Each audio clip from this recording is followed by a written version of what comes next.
Authority over forgiving since, गुनाह माफ करने का इख्तियार। पहले भी पिछले सरमन्स में इनका थोड़ा टच था।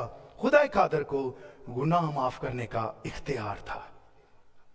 मरकस 2 बाब 5, 7 और 10 आयत में लिखा, यीशु ने उनका ईमान देखकर मफलूज से कहा, बेटा तेरे गुनाह माफ हुए।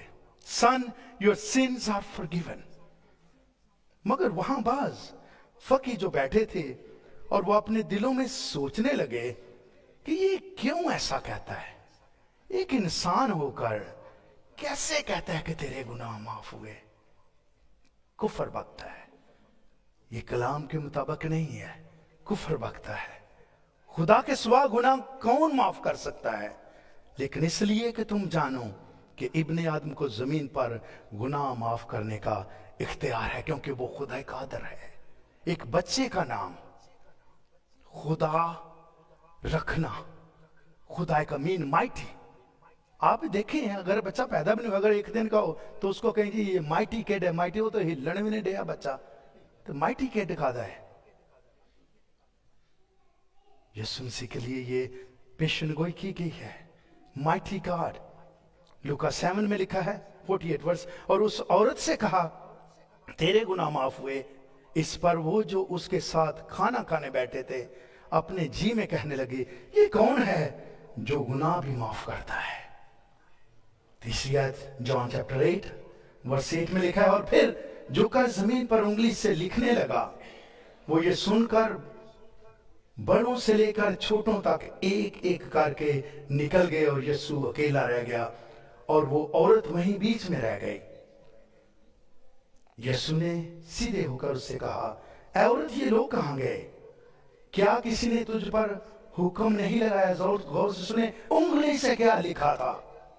क्या किसी ने तुझ पर हुक्म नहीं लगाया? उसने कहा, है खुदावंद, किसी ने नहीं।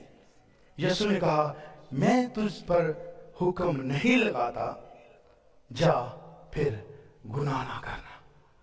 तो ये सारी आयात जो हैं यीशु मसीह की अथॉरिटी जाहिर करती हैं कि यीशु मसीह खुदाए कादर है, माइटी गॉड है।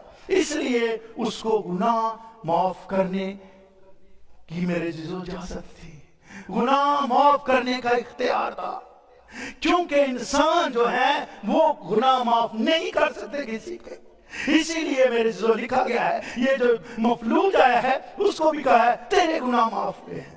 ये औरत जो बात चलन आई है, जिसने यीशु मसीह के पांव पे इतर डाला है, आंसुओं से पांव को पूंछा है और मेरे जीजो पांव को चूमा है, इस औरत जो है इसने इसके लिए भी कहा तेरे गुनाह माफ हुए।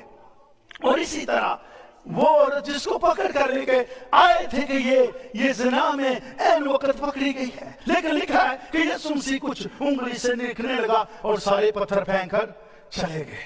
उंगली से क्या लिखा गया था? वर्ष सुनिएगा, यिर्मयाह 17:13 में ये वर्ष लिखी हुई है, ऐ खुदावंद इस्राएल की उम्मीदगाह, तुझको तर्क करने वाले सब शर्मिंदा होंगे, मुझको तर्क करने वाले खाक में मिल जाएंगे। जो गुनाह करता था उसको संसार किया जाता था। यहूदियत में पत्थरों से मारा जाता था, सजा दी जाती थी, लेकिन यहूदियत में जो रोमी हैं वो सलीब पर चढ़ाते थे। सो ये फर्क था उनकी सजा देने का। इसको पत्थरों से मारा जाना था, लेकिन आयत क्या है? खुदावंद इस्राएल की उम्मीदगाह, तुझको तर्क करने वाले सब शर्मिंदा हो गए, मुझको तर्क करने वाले खाक में मिल जाएंगे। ये खुदा के लफ्ज हैं, क्योंकि उन्होंने खुदा को जो आबे हयात का चश्मा है तर्क कर दिया। अब होता क्या था? सरदार काहिन, ये ऐसा नहीं था, इतना इजी नहीं था कि किसी की बस पकड़ के ले आओ तो उसको बस पत्थर मारेंगे, संसार करेंगे, मार जाएगा। नो, ये सरमनी सरदार काहन को करनी पड़ती थी। अगर किसी को पत्थरों से ही मारना है तो सरदार काहन बेचैन हो जाता था कि किसी एक शख्स के लिए, मैं तो गुनाहों की माफी के लिए साल में एक बार अपनी जान पर खेलकर इन लोगों के गुनाह माफ करवाता हूं, अब इसको संसार क्यों करना जरूरी है? इसीलिए मेरे जीजो, ये जो सरदार काहन होता था, इसको योमे कपूर के दिन सुनिएगा 11 बार गोता मिकवा जो पूल था उसमें लेना पड़ता था। और कोई भी शख्स जो 12 साल की उम्र से लेकर 50 साल की उम्र तक 39 टाइम इस आयत को सुनना जरूरी होता था।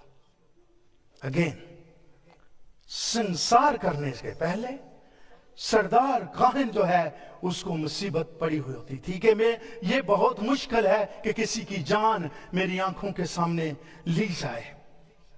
11 बार मिकवा पूल में उसको गोता लेना पड़ता था और 12 साल से 50 साल की उम्र तक 39 टाइम हर एक के कान में यह आयत गुजरना जरूरी होती थी। इसलिए हर शख्स जिसने पत्थर पकड़ा था उनको इस आयत का पता था कि लिखा क्या गया है, क्योंकि उसको संसार करने से पहले 2 गवाहों की जरूरत है। उसको संसार करने पहले मर्द और औरत की जरूरत है। मर्द कहाँ है? उसको संसार करने से पहले बरामदा जो हैकल का था वहां पे ले जाते थे, जो ओपन बरामदा होता था, डस्ट उस पे पड़ी रहती थी। संसार करने से पहले पत्थरों के ढेर वहां पे लगाए जाते थे। संसार करने से पहले सरदार काहन ये सारी सेरेमनी करेगा और उसके बाद बैठकर उंगली से लिखता था और उंगली से ये हुक्म जो उन्होंने तोड़ा है उस हुक्म को लिखा जाता था। उस औरत का नाम लिखा जाता था, उस मर्द का नाम लिखा जाता था और नाम लिखने के बाद काहिन उसको उस डस्ट से मिटा देता था और ये आयत पूरी होती थी उनकी जिंदगी में कि ये शख्स है इसने खुदा को छोड़कर गुनाह किया है, ये शख्स है इसने बदकारी की है, ये शख्स है इसने खुदा को छोड़ा है। इसलिए चूंकि इसने खुदा को छोड़ा है इसलिए उसके हुक्म को नहीं माना, इसलिए ये खाक है, खाक में मिल जाएगा। उनके नाम खाक में मिल जाते थे और मेरे चीजों वो हुक्म जो है वो लिखा काहिन मिटा देता था। ये लिखा गया था उंगली के साथ। ये हिब्रू हिस्ट्री में ये बात कलम बंद है। जोरदार ताली बजाएंगे क्योंकि दुनिया के काउंसलर आपको सलाह दे सकते हैं, दुनिया के काउंसलर एडवाइस देते हैं।